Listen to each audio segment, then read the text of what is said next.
Hi guys, welcome back to my channel. It's Kat. For today, I'm gonna be doing a late March reading plans video. I haven't done one of these in a long time, but I thought, why not? Let's just have like a pile of books that I am planning to read. Will I actually read these books? Who the hell knows? But it doesn't hurt to just have like a small group of books that I can choose from. I have a large TBR as it is, and it can sometimes get overwhelming trying to figure out what I want to read next, but when I have like a small pile to choose from, makes it a little bit easier. I feel like I have a nice, diverse group of genres going for me, so let's get into my March reading plans. Starting off with Never Lie by Freida McFadden. I have not read anything by Freida McFadden yet, but this one sounded very interesting. It's about a couple who get stranded in a mansion. This mansion belonged to a world-renowned psychiatrist, and the psychiatrist has disappeared. And one day, one of the characters stumble upon some of these tapes of sessions the psychiatrist held with their patients, and these tapes just might be the clue to finding out what happened to the psychiatrist. Sounds really creepy, very mysterious, something up my alley. I think I will be picking up this next after what I'm currently reading, because I've been reading a lot of fantasy books and I just need a break. So I think this will be a good one. And then I have Dark Days Deceit by Alison Goodman. This is a third book in a trilogy about a young woman named Lady Helen who is able to see demons, and her abilities allow her to eradicate these demons. This whole series takes place in like Victorian London. One thing about me is I'm not a historical person. Like, I have not found the right historical fantasy. I have not found the right historical fiction.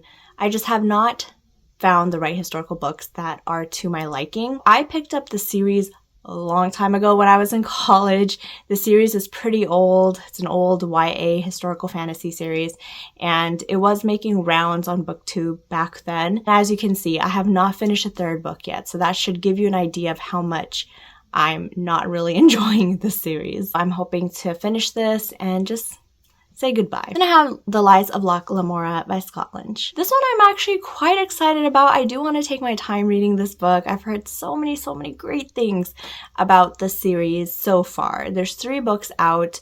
Scott Lynch is in the process of writing the next book. We actually don't really know where he's at with the next book. I'm still excited to read this even though it's an unfinished series. This book is basically about a group of thieves known as the Gentleman's Bastard. They do steal from the rich, but they don't necessarily give it to the poor. I heard that it's a lot of fun and it's funny and it's adventurous and the characters really are the highlight of the story. So I'm hoping to eventually dive into it and enjoy it like most people have. I have The Wicked King by Holly Black. This is book 2 in her Folk of the Air series. I read Cruel Prince a year ago, last year I think, and it started off not being a really great book for me. I wasn't a fan of the writing style. I couldn't get behind it. I wasn't a fan of Cardan, whom a lot of readers seem to love. And so in the beginning, I wasn't the biggest fan of Cruel Prince, but once we got to the end and once I got past the writing style, I did actually enjoy the book. I gave that book 4 stars. Hopefully I can get to this book and continue on with the series. And then I have City of Glass, which is book 3 in the Mortal Instruments series by Cassandra Clare. I need to finish this series. I have been holding off for such a long time and I have no idea why.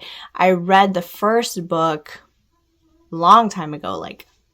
I do want to get to the other spin-off series in the Mortal Instruments world, which I've heard were great, even better than the original Mortal Instruments series. And then I have The Throne of Glass by Sarah J. Maas. We all know this series.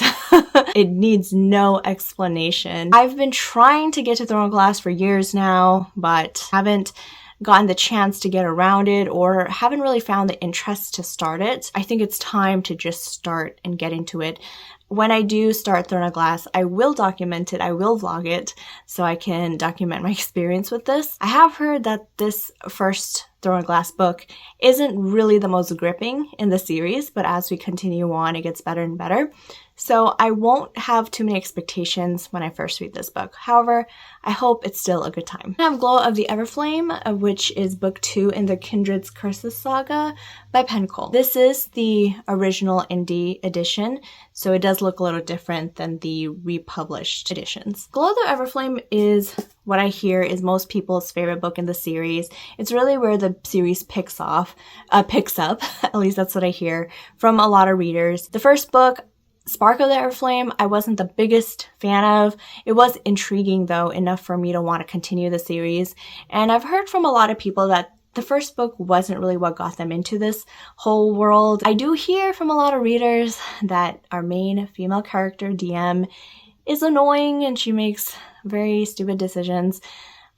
Hopefully the story and other characters are more interesting, at least interesting enough for me to like overlook her decision making. Then I have The 7.5 Deaths of Evelyn Hugo by Stuart Turton. It's been sitting on my shelf for a while now, and I've always been interested in this book because it has like a murder mystery vibe to it, and the whole premise of the story seems very, very intriguing. Then I have Water Moon by Samantha Soto Yambao. This book is about a magical pawn shop.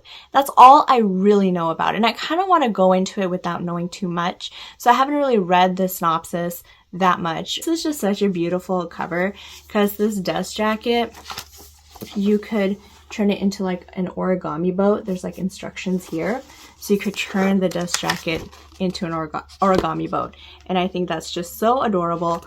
Also, what a beautiful cover. Like, inside the dust jacket, it's just such a gorgeous art. Finally, we have Song of Achilles by Madeline Miller. I've been saying how much I've been wanting to read Song of Achilles, haven't got to it, probably won't get to it this time either. I don't have my hopes up for myself. However, I would love to, because I've read a few snippets of this book and the writing just seems so poetic and beautiful. Definitely the kind of writing that engages me. I feel like I will enjoy this. I do also feel like it's one of those books that you have to just read at the right time. I believe in the fact that if you read the right book at the wrong time, it's the wrong book. It's happened to me several times where I've read a really good book at the wrong time and just didn't end up being a great reading experience. So I don't want that to happen with this book. Alrighty guys, so that's all I have. If you've read any of those books, let me know your thoughts. Let me know if you enjoyed it or if you didn't enjoy it. I'm pretty sure I will not get to all of these books in March. It's not gonna happen. Hopefully you guys are having a wonderful morning, night, afternoon, evening, wherever you are, whatever you're doing, and I will see you next time. Bye!